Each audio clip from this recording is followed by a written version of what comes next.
اپنی جانب سے اور مرحوم اعزہ کی جانب سے ایک سورہ فاتحہ۔ بسم اللہ الرحمن الرحیم، الحمد للہ الرحمن الرحیم مالک یوم الدین، ایاک نعبد و ایاک نستعین، اہدنا الصراط المستقیم صراط الذین انعمت علیہم غیر المغضوب علیہم ولا الضالین۔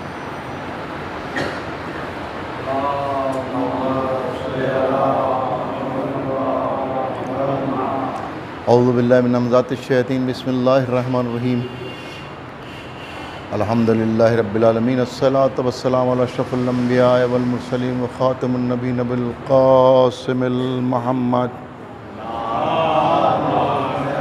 وآلہ الطیبین الطاہرین المعصومین المظلومین المنتجبین المنتخبین ولعنۃ اللہ علی اعدائہم اجمعین من الآن الی قیام یوم الدین، اما بعد فقد قال رسول اللہ صلی اللہ علیہ وآلہ وسلم ان الحسین مصباح الہدیٰ و سفینۃ النجاۃ۔ صلوات بھیجے کہ محمد عالم پر۔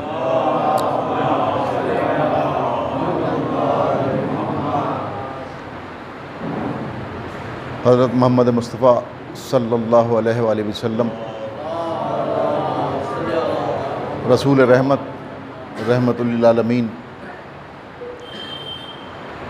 انسانوں کی ہدایت کے لیے آخری نبی، آخری پیغمبر، آخری شریعت لانے والے، جن کے ہر قول و فعل کی ذمہ داری اللہ نے لی کہ یہ تو کچھ بولتے ہی نہیں جب تک وحی نہ ہو، اور پھر انتہا یہ ہے کہ وہ ما تشاءون الا ان یشاء اللہ، کہ یہ تو سوچتے بھی وہ ہیں جو ہم چاہتے ہیں، یعنی کہ سوچنے تک پر بھی اللہ نے سوات کر دی، سند دے دی کہ یہ تو غلط سوچ بھی نہیں سکتے، بس وہ سوچتے ہیں جو ہماری مشیت، ہماری مرضی۔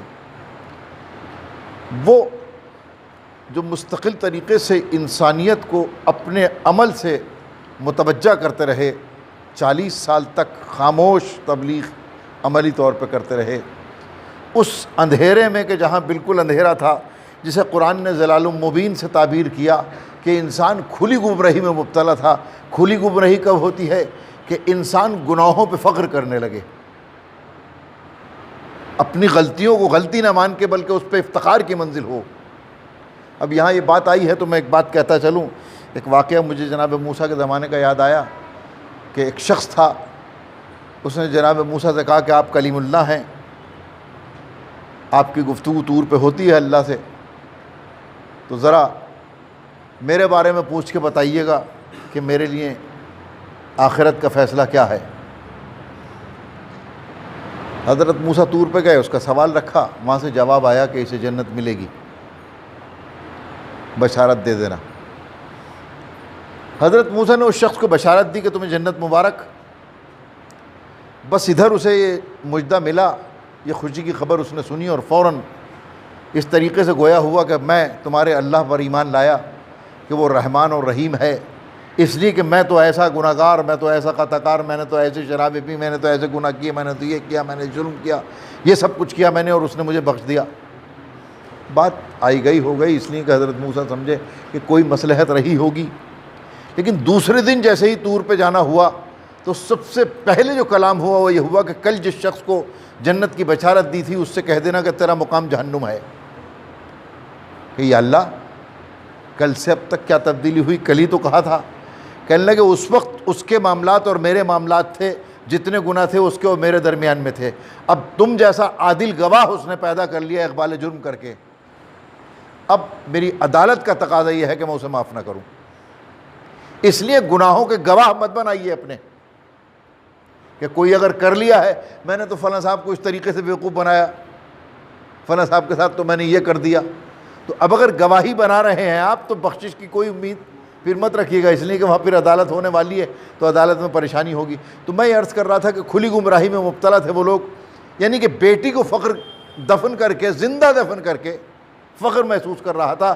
نہ صرف باپ فخر محسوس کر رہا تھا بلکہ اس کے قبیلے کا شاعر بھی فخر محسوس کر رہا تھا۔ وہ یہ کہہ رہا تھا کہ ہمارے قبیلے میں سب سے خوبصورت داماد قبر ہوتی ہے، اس لیے کہ اس کی کوئی فرمائش نہیں ہوتی۔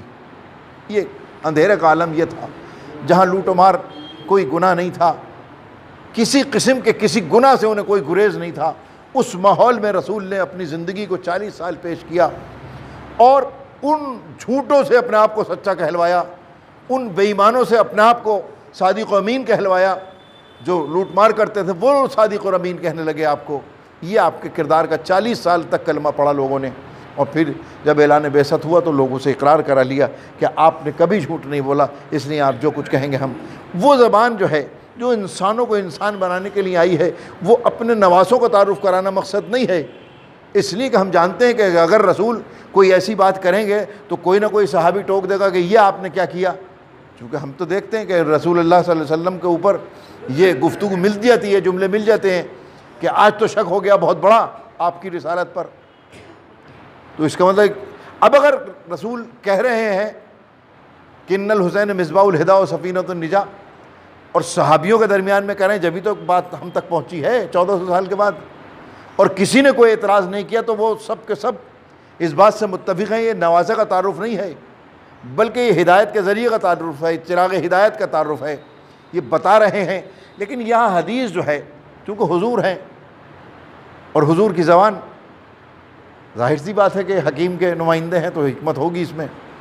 تو اب کتنا خوبصورت اشارہ ہے کہ حسین چراغ ہدایت ہیں، تو چراغ کی ضرورت روشنی میں پڑتی ہے اندھیرے میں؟ دن میں تو کوئی چراغ نہیں جلاتا۔ اب یہ ایک ہماری کم نصیبی ہے کہ ہم دن میں بھی موم بتیاں جلا دیتے ہیں، پتہ نہیں کیوں، یہ ہمیں نہیں معلوم کہ اس سے کیا فائدہ ہونے والا کہ دن میں بھی موم بتیاں جا کے مزار پہ جلا دیں، قبر پہ جلا دیں۔ تو دن میں کوئی بھی عقل مند چراغ نہیں جلاتا۔ اس کا مطلب یہ ہے کہ حضور ایک طرف تو امام حسین کا تعارف کرا رہے ہیں کہ یہ چراغ ہدایت ہے، دوسری طرف اشارہ کر رہے ہیں کہ امت اندھیرے میں جانے والی ہے۔ یہ بھی تو نتیجہ نکلتا نا اس کا کہ امت اندھیرے کی طرف جانے والی ہے، اس لیے یہ بھی تو ہوگا۔ اور پھر دوسرا جو مثال دی ہے وہ کشتی نجات، تو کشتی کب چلتی ہے؟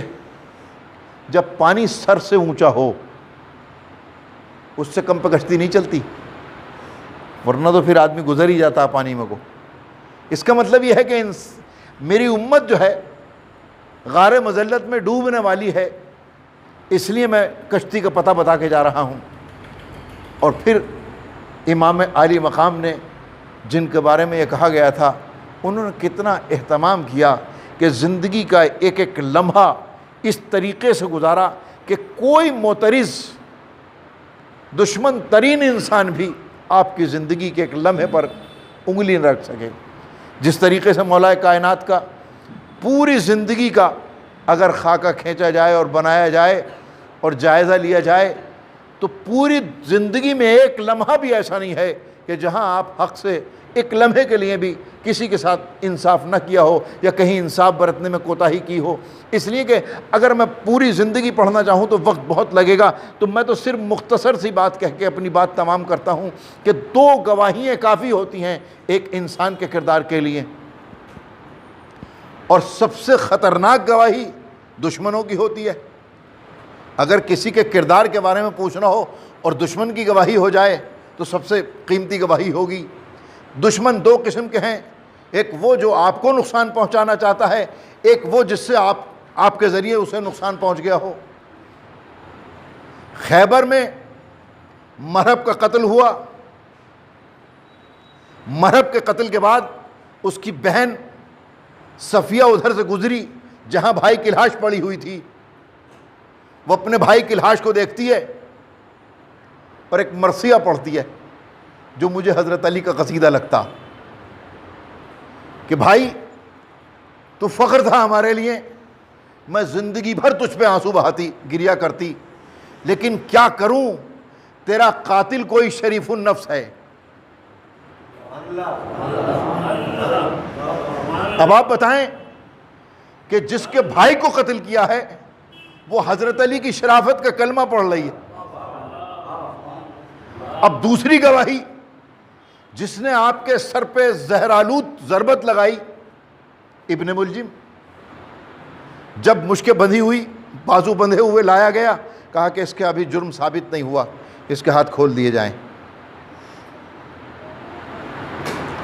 جب اسے احساس دلا دیا گیا کہ تو آزاد ہے۔ اب اس سے سوال ہوا کیا میں نے تیرے ساتھ کوئی ناانصافی کی؟ کیا میں نے کسی کا حق مارا؟ کہیں کوتاہی ہوئی مجھ سے؟ کیا میں ایک اچھا حاکم نہ تھا؟ تو جس نے سر پہ ضربت لگائی ہے، جو آپ کی زندگی کے چراغ گل کرنا چاہتا ہے، وہ آپ کے کردار پر اعتراض کرنے کو تیار نہیں ہے۔ وہ کہتا ہے وہ کیا کرے جسے جہنم اپنی طرف کھینچ رہا ہو۔ اس سے زیادہ خوبصورت گواہی مولا علی کے سلسلے میں نہیں ہو سکتی کہ ایک لمحے کی گواہی آپ نے کرا دی کہ اس طریقے سے زندگی گزاری ہے، چاہے وہ زمانہ کوئی سا بھی ہو، لیکن آپ کی زندگی پر کہیں کوئی ایک اعتراض کی بات نہیں ہے۔ اسی لیے تو ہم ان سب کو معصوم مانتے ہیں، چونکہ رسول نے کہا ہے، قرآن نے گواہی دی ہے کہ یہ سب معصوم ہیں۔ ایسا نہیں ہے کہ ہم کسی کو چادر قصہ میں مانتے ہوں اور پھر وہی ذات پچھتاتی ہوئی مل جائے کہ مجھ سے جہالت کا فعل سرزد ہو گیا۔ ایسا کوئی واقعہ ان پنجتن کے ساتھ نہیں ہوا، کوئی ایک واقعہ۔ اور جو لوگ شامل کرتے ہیں اہل کے قصہ میں کہ اور لوگوں کو اور ذاتوں کو، وہاں یہ غلطیاں مل جاتی ہیں کہ مجھ سے یہ غلطی ہو گئی، مجھ سے یہ غلطی ہو گئی، مجھے شرمندگی ہے، مجھ سے دور جہالت کا ایک فعل سرزد ہو گیا۔ یہ سب باتیں جو ملتی ہیں تو وہاں عصمت نہیں مل سکتی، یہاں عصمت ہے، اس لیے کہ کوئی کسی قسم کی کوئی کمی نہیں ہے۔ اب آپ دیکھیے گا کہ جناب امام حسین کی زندگی کو دیکھیں، مدینے میں پیدا ہوئے 3 ہجری میں، یہ سب کو معلوم ہے کہ ادھر ولادت ہوئی، ادھر ملائکہ کی صف در صف آمد زمین پر ہونے لگی، یعنی کہ اتنے ملائکہ زمین پر آ رہے تھے کہ فطرس جو عطاب الہی میں مبتلا تھا، اس نے سید الملک سے سوال کیا کہ کیا قیامت آنے والی ہے جو سارے ملک زمین کی طرف جا رہے ہیں؟ تو جبریل امین نے کہا نہیں۔ کہا کہ پھر کہ رسول رحمت کے ہاں چھوٹے نواسے کی ولادت ہوئی ہے، ہم ہدیہ تبریک پیش کرنے کے لیے جا رہے ہیں، مجھے بھی لے چلو۔ اب یہ ملک جو ہیں، ہمارے ہاں تصور یہ ہے کہ ملک فرشتے کو کہتے ہیں، یہ فرشتہ ترجمہ ہے معصوم کا، ملک کا نہیں ہے ترجمہ۔ فرشتہ اسے کہتے ہیں جو کوئی گناہ نہ کرے، بے گناہ ہو، معصوم ہو۔ لیکن ملک جو ہے اس کا ترجمہ یہ نہیں ہے، ملک کہتے ہیں طاقت کو۔ اللہ نے انسانوں کو سمجھانے کے لیے بتایا کہ میں نے ملک پیدا کیے ہیں، وہ طاقتیں ہیں اس کی، مثلا بارش کا ملک، سورج کو گردش دینے والا ملک، زمین کو گردش دینے والا ملک، ہوا چلانے والا ملک، یہ ہمیں سمجھانے کے لیے کہا ہے، ورنہ اس کا ایک نظام ہے طاقتوں کا، اور یہ سب امری مخلوق ہے، کن فیکون والے ہیں سب، ان کا کوئی جسم نہیں ہوتا، یہ نورانی ہے، ان کے ہاں کوئی نفس بھی نہیں ہوتا، ان کا کوئی خواہش بھی نہیں ہوتی، وہ تو جہاں تعینات کر دیے گا وہیں۔ اب یہ سب کے سب ملک، ساری طاقتیں جب ادھر آ رہی ہیں جناب امام حسین کی ہدیہ تبریک پیش کرنے کے لیے، اب فطرس نے کہا کہ مجھے لے چلو۔ عالم عتاب میں ہے، معتوب ہے بارگاہ الہی سے، جبریل امین معصوم ہیں، وہ اسے لے کے چلتے ہیں، تو کیا مشیت الہی کے خلاف لے کے چلے ہیں؟ لیکن نہیں، مشیت یہ ہے کہ اس کو لے کے جاؤ فطرس کو، تاکہ یہ پتہ چل سکے تمہیں کہ میں نے جس انسان کو خلافت دی ہے اس کے وارث کیسے ہوتے ہیں، جو ملائکہ کی خطائیں معاف کروائیں گے۔ یہ پہلا تعارف ہے امام حسین کا کہ جیسے ہی فطرس پہنچا ہے اور رسول رحمت کو اس نے سلام کیا، سید الملک نے کہا کہ یہ فطرس بھی آیا ہے آپ کو ہدیہ تبریک پیش کرنے کے لیے۔ جانتے ہیں حضور کہ یہ گناہگار ہے، اس سے خطا ہوئی ہے، معتوب ہے، تو آپ نے کہا گہوارہ حسین سے مس کرو، چونکہ جس میں حسین تک رجس نہیں جا سکتا، خطا کی ہے اس نے، اس کی معافی ہو گئی، گہوارے سے مس کیا۔ یہ امام حسین کا تعارف ہو رہا ہے۔ جب مجھے 1400 سال کے بعد معلوم ہے تو کیا مدینے کے رہنے والوں کو نہیں معلوم؟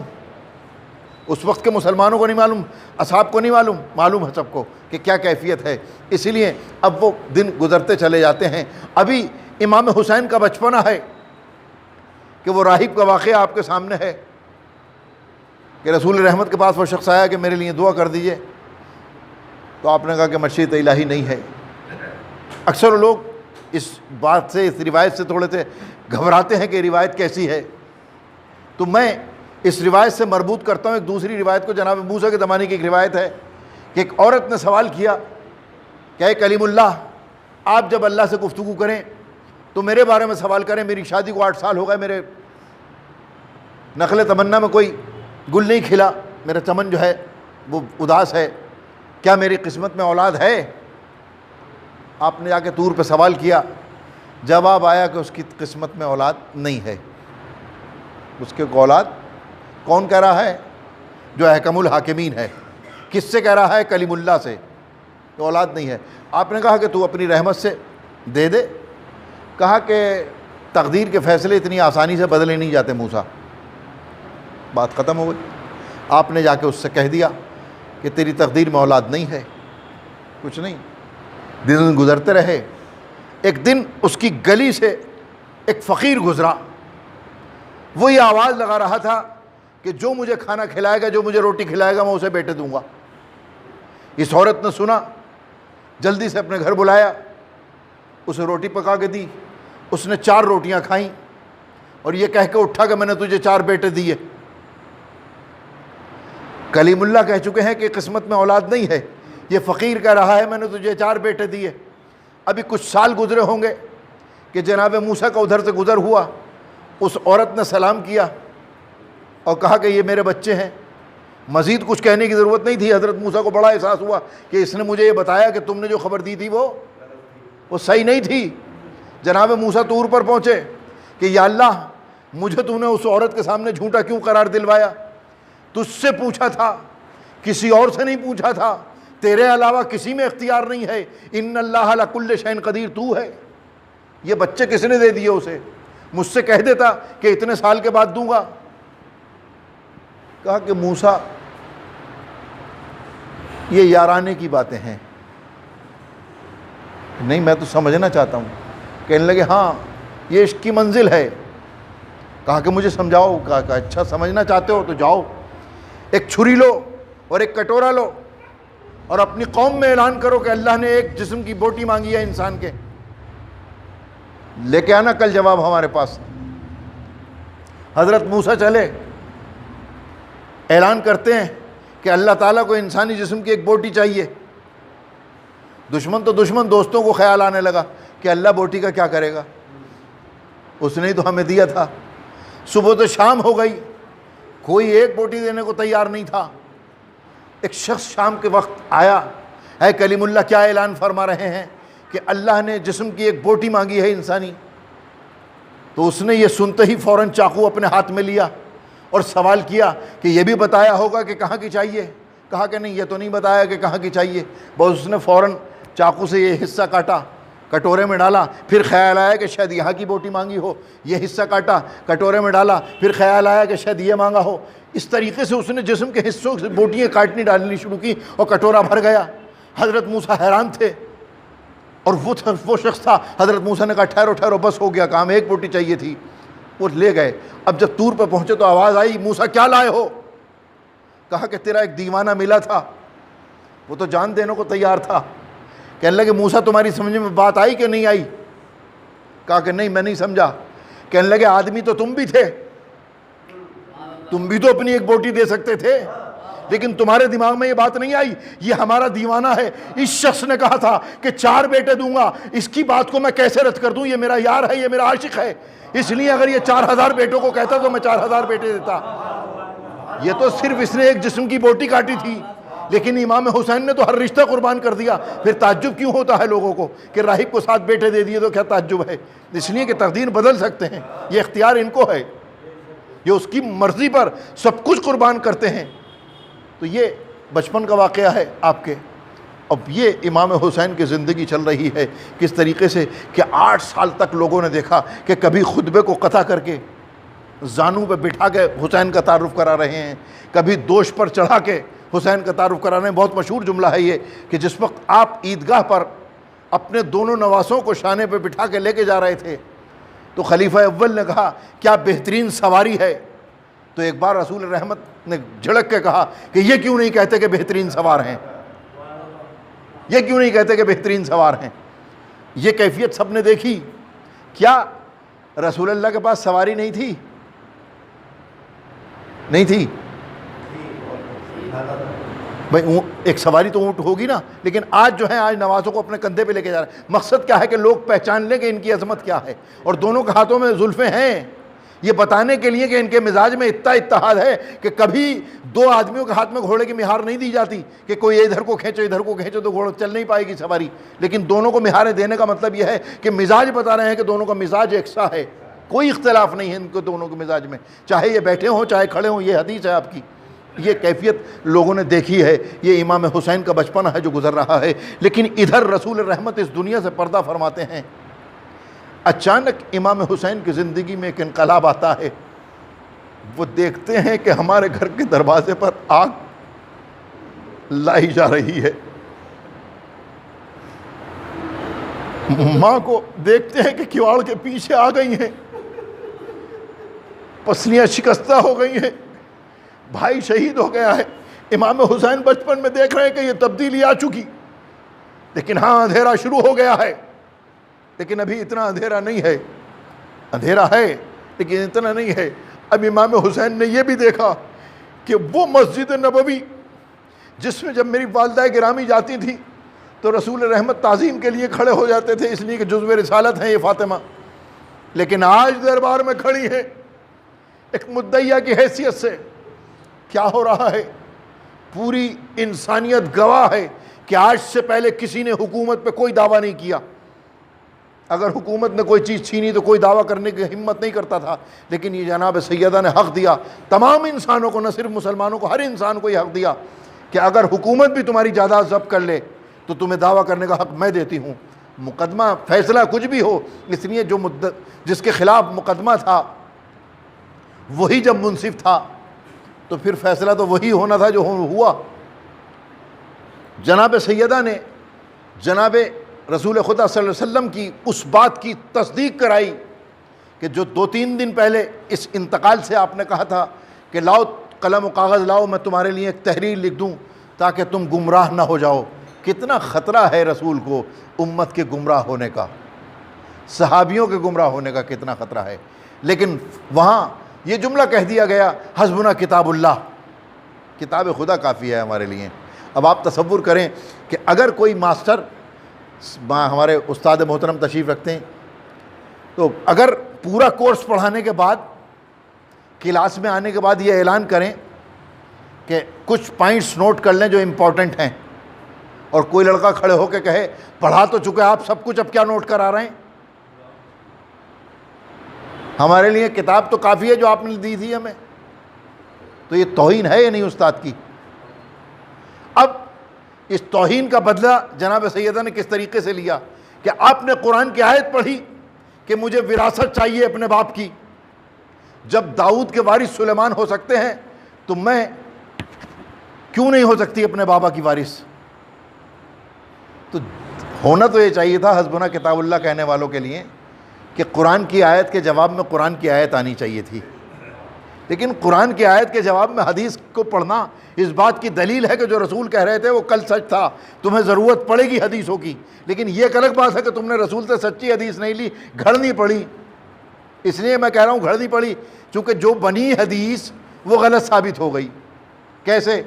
کہ میرے بعد 30 سال تک خلافت رہے گی، اس کے بعد شہنشاہیت آ جائے گی. یہ ایک حدیث گڑی گئی. وہاں تو اس وقت مقدمے میں یہ کہہ دیا گیا کہ ہم گروہ انبیاء نہ کسی کے وارث ہوتے ہیں نہ کسی کو وارث چھوڑتے ہیں.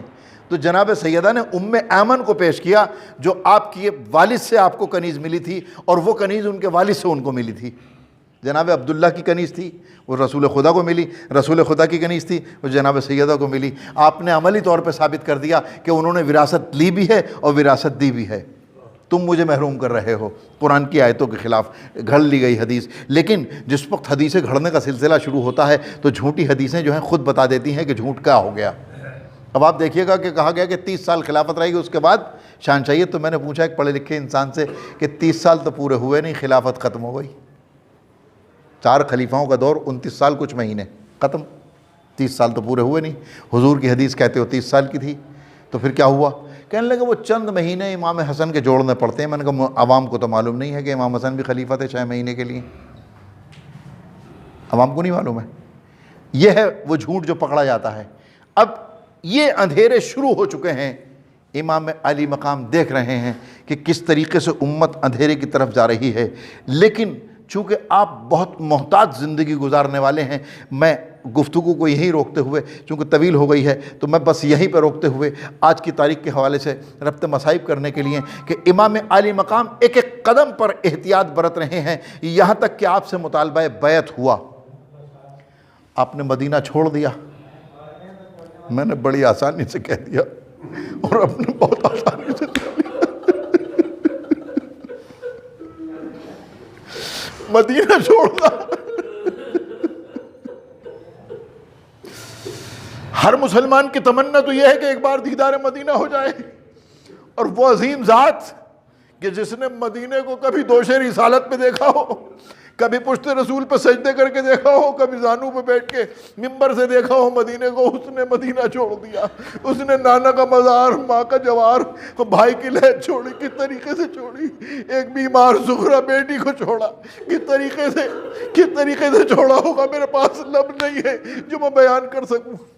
یہ تاریخیں وہ ہیں کہ امام علی مقام وارد کربلا ہوئے 2 محرم کو، آپ نے قبیلہ بنی اسد کے لوگوں کو بلایا، یہ قطع اراضی مجھے بیچ دیا جائے۔